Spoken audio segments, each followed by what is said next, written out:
Forensic പാച്ചറുടെ ഉടായ്പകൾ വെളിപ്പെടുത്തി വീട്ടമ്മ രംഗത്ത്. സി പിടുത്തവും കുലിത്തല്ലും പിടിച്ചുപറിയും ഒക്കെയായി നടന്നവന്മാർ ഇന്ന് പ്രവാചകന്മാരെന്നും അപ്പോസ്തലന്മാരെന്നും പറഞ്ഞ് പുതിയ പുതിയ പൈശാചിക സഭകൾ തുടങ്ങി തട്ടുപൊളിക്കുന്ന കാലത്താണ് നമ്മളിന്ന് ജീവിക്കുന്നത്. ഉടായ്പ് അത്ഭുതങ്ങളും അടയാളങ്ങളും കാണിക്കുന്ന ഈ അലവലാദികളുടെ മുന്നിൽ പോയി സമ്പത്തും സമയവും മാത്രമല്ല മാനവും വരെ പോയ അനേകായിരങ്ങൾ നമുക്ക് ചുറ്റുമുണ്ട്. എങ്കിലും ഇവന്മാരുടെ തട്ടിപ്പുകൾക്ക് ഒരു കുറവും ഇവിടെയില്ല എന്നത് അത്ഭുതകരമാണ്. കൂണുപോലെ ഓരോ ദിവസവും ഓരോരുത്തന്മാർ രംഗപ്രവേശം ചെയ്തുകൊണ്ടിരിക്കുകയാണ്. ഇവന്മാരുടെ പുറകെ പോകുന്ന വിശ്വാസികളെ വചനം നൽകുന്ന മുന്നറിയിപ്പ് എന്തെന്നാൽ ലൂക്കോസ് 17:23 പറയുന്നു, അവൻ ഇവിടെയുണ്ട്, അവൻ അവിടെയുണ്ട് എന്ന് നിങ്ങളോട് പറയും, എന്നാൽ നിങ്ങൾ പുറപ്പെട്ടു പോകരുത്, അവരെ പിന്തുടരുകയും വരുത്.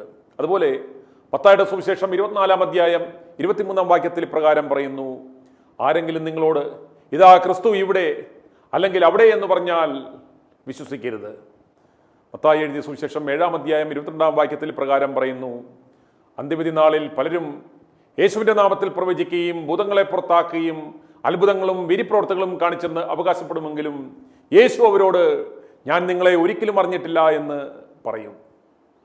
വളരെ വിദ്യാസമ്പന്നരെന്ന് മേലും നടിക്കുന്നവരാണ് ഈ 10ാം ക്ലാസ് പോലും പാസ്സാകാത്ത അലവലാദികളുടെ മുന്നിൽ പോയി കൈകൂപ്പി നിൽക്കുന്നത് എന്നോർക്കണം. ഒരു പൈശാചിക സഭയും കുറേ അടിമകളും കൂടെ ഉണ്ടെങ്കിൽ ഇവരും ഇന്നിവിടെ ഒരു പ്രഷർ ഗ്രൂപ്പായി വർത്തിക്കുന്നു. രാഷ്ട്രീയക്കാരന് വേണ്ടുന്ന ഫണ്ട് ഇവർ നൽകുമ്പോൾ ഈ കള്ളന്മാർക്ക് വേണ്ടുന്ന സംരക്ഷണം ഇവർ ഒരുക്കി കൊടുക്കുന്നു. കൊട്ടാരക്കരയിലെ അപ്പോസ്തലന്റെ അടുക്കള നിരങ്ങിയാണ് നമ്മുടെ കൊട്ടാരക്കരയിലെ മന്ത്രി എന്ന് പറയുമ്പോൾ തന്നെ നിങ്ങൾ ആ അവസ്ഥ ഒന്ന് ഓർത്തു നോക്കുക. പ്രതിപക്ഷ നേതാവും പോയി ടിജോ എന്ന ഒരു അപ്പോസ്തലന്റെ മുന്നിൽ കുനിഞ്ഞു നിൽക്കുന്നത് നമ്മൾ കണ്ടതാണ്. സയന്റിഫിക് ടെമ്പറിനെ കുറിച്ചൊക്കെ വാചാലനാകുന്ന മുതലാണ് വി.ഡി. സതീശൻ എന്നോർക്കണം. ഇന്ന് പ്രേക്ഷകർ കേൾക്കുവാൻ പോകുന്നത് അടൂരിൽ ടാറുമണിക്ക് പൊയ്ക്കൊണ്ടിരുന്നപ്പോൾ ഗതികെട്ട് ഒരു പൈശാചിക സഭയുണ്ടാക്കി എറണാകുളത്തേക്ക് ചേക്കേറുകയും ഇപ്പോൾ ഗ്രേസ് ഫാമിലി ഇന്റർനാഷണൽ എന്ന പേരിൽ ഒരു തട്ടിക്കൂട്ട് പൈശാചിക പ്രസ്ഥാനം ഉണ്ടാക്കി സ്വയം അപ്പോസ്തോലൻ എന്ന് വിശേഷിപ്പിച്ച് നടക്കുന്ന ടിജോ തോമസ് എന്ന ഉടായ്പ പാച്ചറുടെ വിക്രികളാണ്. ഇയാൾ സ്വയം വിശേഷിപ്പിക്കുന്നത് ഫോറൻസിക് പാച്ചർ എന്നാണ്. കാരണം വയറ്റിലുള്ള ഭ്രൂണത്തിന്റെ കളറ് പോലും പ്രവചിക്കുക മാത്രമല്ല, വീടിന്റെ ചുറ്റുമുള്ള വേലിപ്പത്തലിന്റെ എണ്ണം പോലും ഇയാൾ കൃത്യമായി പ്രവചിക്കുമത്രേ. ഇയാളെക്കുറിച്ച് ഞങ്ങൾ നേരത്തെയും വാർത്തകൾ നൽകിയിട്ടുള്ളത് പ്രേക്ഷകർ ഓർമ്മിക്കുമല്ലോ. ഈ ടിജോയുടെ പൈശാചിക കൂട്ടായ്മയിൽ 10 കൊല്ലം പൊക്കോണ്ടിരുന്ന ജാൻസി വർഗീസ് എന്ന വീട്ടമ്മയുടെ വാക്കുകൾ കേൾക്കുക. ഇയാളുടെ കള്ളപ്രവചനങ്ങൾ നടത്തുന്നത് എപ്രകാരമാണെന്നും അവർ വെളിപ്പെടുത്തുന്നു. ഉടുതുണിക്ക് മറുതുണിയില്ലാതെ നടന്ന ഈ ടിജോ മുണ്ണക്കുഞ്ഞാടുകളെ പറ്റിച്ച് കാക്കനാട് വെച്ച കോടികളുടെ മാളിക കാണുക.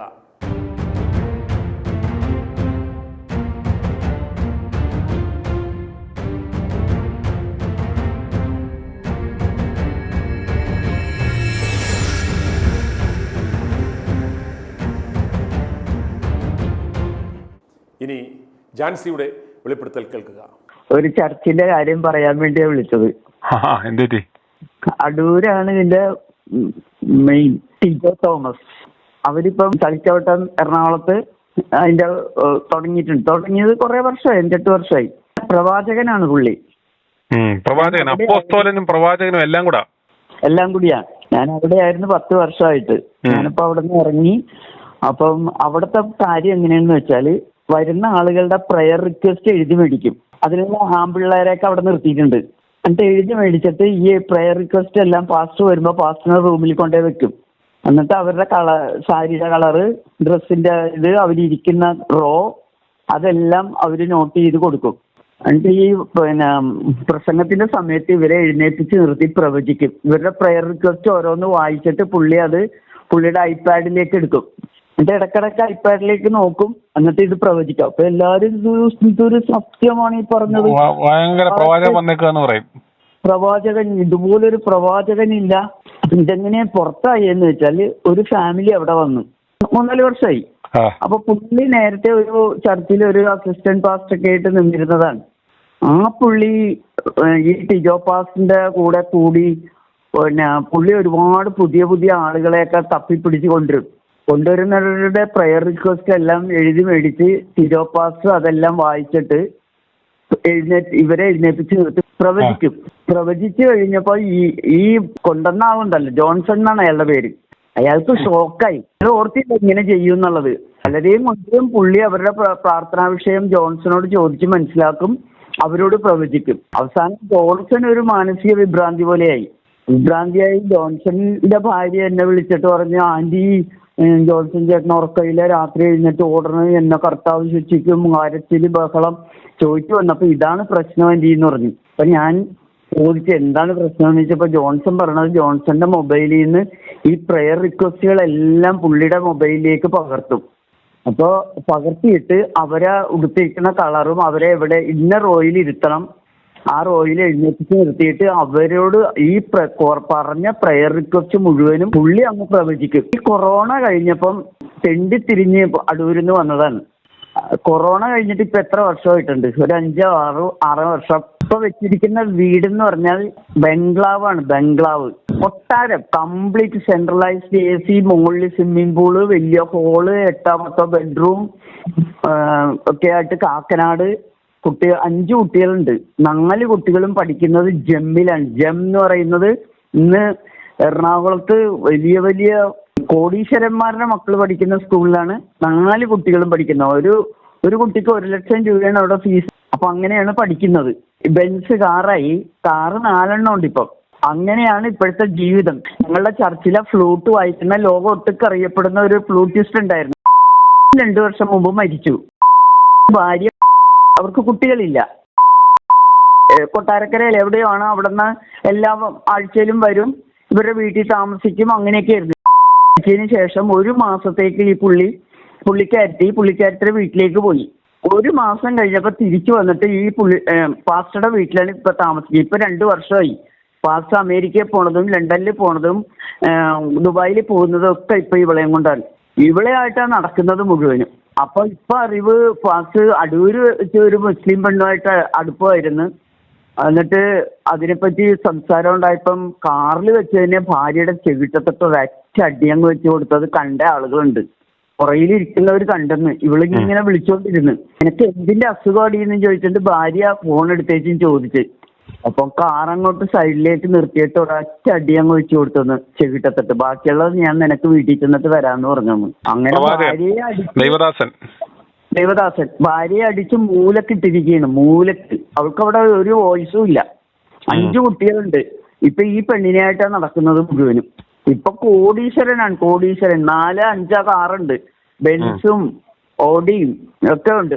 പുള്ളി പറയണത് ദൈവം അനുഗ്രഹിച്ചതാണ് പുള്ളിനെ എന്നാ പറഞ്ഞത്. പുള്ളി ഈ നൈജീരിയയിൽ പോകും. അവിടുത്തെ ഈ വിച്ച് ക്രാഫ്റ്റ് ഉണ്ടല്ലോ, അത് വെച്ചുള്ള കളികളാണെന്നാണ് പറയുന്നത് മുഴുവനും. അവിടെ നിന്ന് പോയി എന്തോ ഒരു സംഗതി പുള്ളിക്കെതിരായി സംസാരിക്കുന്നവരെല്ലാം നശിച്ച് പിന്നെ നാറാണത്തുകല്ല് പറിക്കുന്ന ഒരു കാഴ്ച കാണുന്നുണ്ട് അവിടെ. അങ്ങനെ ഒരു സംഭവം കൂടി അവിടെ ഉണ്ട്. അപ്പൊ പുള്ളി ഉടനെ വിച്ച് ക്രാഫ്റ്റ് ചെയ്യുന്ന പറയുന്നത്. പുള്ളിക്കെതിരായിട്ട് ആരെങ്കിലും നിന്നെന്ന് മനസ്സിലായാൽ അവരെ തകർത്ത് കളയും. പിന്നെ അതൊക്കെ ഇവൻ പറഞ്ഞ് ഫലിപ്പിക്കുന്നതല്ല. ഈ വേട്ടാവളിന് അങ്ങനെയുള്ള ശക്തിയോ ഒക്കെ ഉണ്ടെന്നുണ്ടെ പിന്നെ വേറെ ഒരു കാര്യവും വേണ്ടല്ലോ. ഇതൊക്കെ ഇവൻ പറഞ്ഞ ആളുകളെ പേടിപ്പിക്കുന്നതാണ്. ടിജോ പാച്ചർ ദുബൈയിലെ ഗ്രാൻഡ് ടൈം പ്ലാസയിൽ ഇരുന്ന് നടത്തിയ ആ സെക്സ് ചാറ്റ് ഒന്ന് കാണുക. ഇപ്പൊ ചാറ്റ് ചെയ്യാൻ പറ്റുമെന്നുണ്ടെങ്കിൽ ഞാൻ ഇരുന്ന് ചാറ്റ് ചെയ്യാം. ഫ്രീ അല്ലെങ്കിൽ എന്റെ സമയം കളയരുത്. ചാറ്റ് ചെയ്യാൻ പറ്റുമോ? ആരെങ്കിലും റൂമിൽ എന്തായാലും ഇന്ന് നൈറ്റ് ഞാൻ ഇവിടെ ഫ്രീ ആണ്, ഇവിടെ ഉണ്ട്. രാത്രി ഫ്രീ ആണെങ്കിൽ വാ. ചെയ്യാൻ പറ്റിട്ടില്ല ഇതുവരെ. എപ്പോഴേലും ഇങ്ങനത്തെ ആളാണെന്ന്. അല്ലൂസ് എന്ന് നീ ഉദ്ദേശിക്കുന്നത് മലയാളീസിനെ അല്ലേ? ഇന്ത്യക്കാരെ മലയാളീസുമായിട്ട് ഉണ്ട്. 1 വർഷത്തിനകത്ത് നീ പറഞ്ഞ പോലെ 8-9 മാസം മുമ്പ്. ഫിലിപ്പിനെ ട്രൈ ചെയ്തിട്ടില്ല, കിട്ടിയിട്ടില്ല. ഇപ്പൊ ഒരാളുമായിട്ട് മാത്രം പരിചയമുണ്ട്. ഇന്നടത്തുണ്ടെന്നറിയാം. ആള് ഇന്നടത്തുണ്ടെന്നറിയാവുന്നതിന്റെ കാരണം ഇന്ന സ്ഥലത്തുണ്ടെന്നറിയാം. ഒരു എഞ്ചിനീയറാണ്, തൃശ്ശൂർ ഭാഗത്തൂടെ ഉണ്ട്. ബാക്കി ആരായിട്ടും കോണ്ടാക്ട് ഇല്ല. എല്ലാം വലിയ പാർട്ടികളല്ല, ചെറിയ പാർട്ടികളൊന്നും ആർക്ക് റീച്ച് ചെയ്യാൻ പറ്റുന്ന ആളുകളൊന്നുമല്ല. ഈ 4 ബ്ലാക്സിനെ ഉണ്ട്. ഡീറ്റെയിൽ മീൻസ് ഞാൻ ഈ ബ്ലാക്കിനെ ചെയ്തതെന്ന് പറഞ്ഞാൽ അവിടെ വെച്ചാ നമ്മുടെ കാനഡ വെച്ചും അമേരിക്ക വെച്ചുമാണ്. USA വെച്ച് 1-2 പേരെ ചെയ്തിട്ടുണ്ട്. അത് ഭയങ്കര എക്സ്പീരിയൻസാണ്.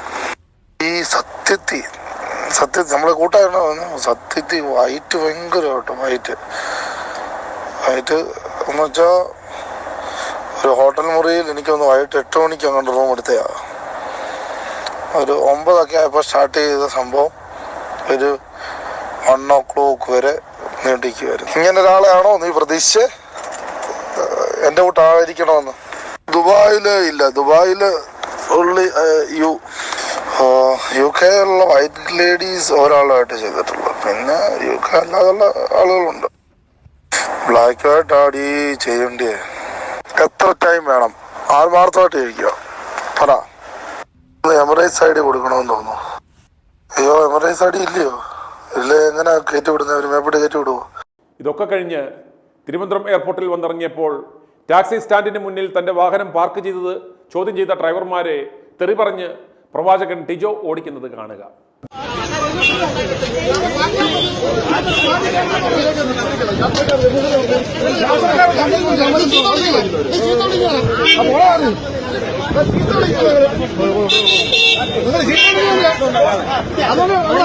ഞങ്ങൾ ഇതൊക്കെ കാണിക്കുന്നത് ഈ പ്രവാചകൻ എന്നും പറഞ്ഞ് നടക്കുന്ന ഈ മുതല് വെറും ഒരു കൂറയാണ്, ഇവനിൽ വ്യാപരിക്കുന്നത് പിശാചാണെന്ന് മനസ്സിലാക്കി തരുന്നതിന് വേണ്ടി മാത്രമാണ്. ഇനിയും നിങ്ങൾ കാണാൻ പോകുന്നത് ഈ വൃത്തികെട്ട പിശാചിനെ വെള്ളപൂശുവാൻ VD സതീശൻ എന്ന അളിഞ്ഞ നിലപാടുകളുടെ രാജകുമാരൻ നടത്തുന്ന വൈത്താളമാണ്. കുറച്ച് പണം കൊടുത്താൽ ഏത് നായയുടെ അമേദ്യം വേണമെങ്കിലും വാരിത്തിന്നുന്ന, ആരെ വേണമെങ്കിലും അപ്പ എന്ന് വിളിക്കുന്ന VD സതീശൻ്റെ ആ പ്രസംഗം ഒന്ന് കാണുക. ഇവൻ്റെ മുന്നിലാണ് ഉമാ തോമസുമായി ഈ VD സതീശൻ പോയി കയ്യും കൂപ്പി നിന്നത് എന്ന് നിങ്ങൾ ഓർക്കണം. എന്നിട്ടാണ് ഇയാൾ പറയുന്നത് ഞാൻ സഭാപിതാക്കന്മാരുടെ ഒന്നും മുന്നിൽ പോയി ആരുടെയും തിണ്ണം നിരങ്ങില്ല എന്ന്. വെറുതെയല്ല സുകുമാരൻ നായരും വെള്ളാപ്പള്ളിയും ഈ നെട്ടൂർ കേക്കച്ചനെ എടുത്ത് ഉടുക്കുന്നത്. അളിഞ്ഞ നിലപാടുകളുടെ ആ രായാവിൻ്റെ വെളുപ്പീര് കാണുക. ടിജോ പാസ്റ്ററുടെ നേതൃത്വത്തിലുള്ള ഗ്രേസ് ഫാമിലി ചർച്ച് 12ാമത് വാർഷികത്തിലേക്ക് കടക്കുകയാണ്. ആത്മീയമായ അന്വേഷണങ്ങൾ നടത്തുകയും എല്ലാവരുടെയും മനസ്സുകളിലേക്ക് വലിയ ക്രൈസ്തവ സന്ദേശം പടർത്തിവിടുകയും ചെയ്യുന്ന വലിയൊരു കൂട്ടായ്മയാണ് ഗ്രേസ് ഫാമിലി ചർച്ച്. ടിജോ പാസ്റ്ററുടെ നേതൃത്വത്തിൽ നമ്മുടെ രാജ്യത്ത് മാത്രമല്ല ലോകത്തെമ്പാടും ഉള്ള ഒരുപാട് വിശ്വാസികൾ ഈ ചർച്ചിന്റെ സഹയാത്രികരായി കൂടെയുണ്ട്. പലപ്പോഴും എന്നെ വ്യക്തിപരമായി വിസ്മയിപ്പിക്കുന്ന തരത്തിലുള്ള പ്രവചനാത്മകമായ കാര്യങ്ങൾ വളരെ ഭംഗിയായി പറയുകയും നമ്മുടെ നാടിനെക്കുറിച്ചും നമ്മുടെ ചുറ്റുപാടുകളെക്കുറിച്ചും നമ്മുടെ ജീവിതത്തെക്കുറിച്ചുമെല്ലാം കൃത്യമായ കാഴ്ചപ്പാടും വിശ്വാസത്തിന്റെ ആഴവും എപ്പോഴും പ്രതിഫലിക്കുന്ന ഒരു വലിയ കൂട്ടായ്മയാണ് ഗ്രേസ് ഫാമിലി ചർച്ച്. 12 വർഷങ്ങൾ എന്ന് പറയുന്നത് ഒരു വ്യാഴവട്ടക്കാലമാണ്. ഈ ഒരു വ്യാഴവട്ടക്കാലം ഒരുപാട് മനുഷ്യരുടെ മനസ്സിലേക്ക് ഈ ക്രൈസ്തവ സന്ദേശം എത്തിക്കാനും ആത്മീയമായ അന്വേഷണങ്ങൾക്ക് പുതിയ തലങ്ങളിലേക്ക് അവരെ കൊണ്ടുപോകാനും കഴിഞ്ഞു എന്നുള്ളതാണ് അഭിമാനത്തോടെ ടിജോ പാസ്റ്ററിനും ഗ്രേസ് ഫാമിലി ചർച്ചിനും തിരിഞ്ഞു നോക്കുമ്പോൾ അഭിമാനിക്കാൻ കഴിയുന്ന കാര്യങ്ങളാണ് ഉണ്ടായിട്ടുള്ളത്.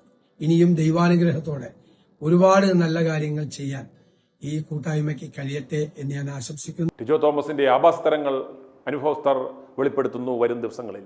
ടിജോ തോമസെ, അപ്പോത്തുലിയ, നീ മുട്ടിന്മേൽ നിന്ന് ദൈവത്തോട് ആത്മാർത്ഥമായി പ്രാർത്ഥിക്കുക, ചെയ്തു കൂട്ടിയ തെറ്റുകൾ പൊറുക്കപ്പെടാൻ. i2i News, an eye for truth.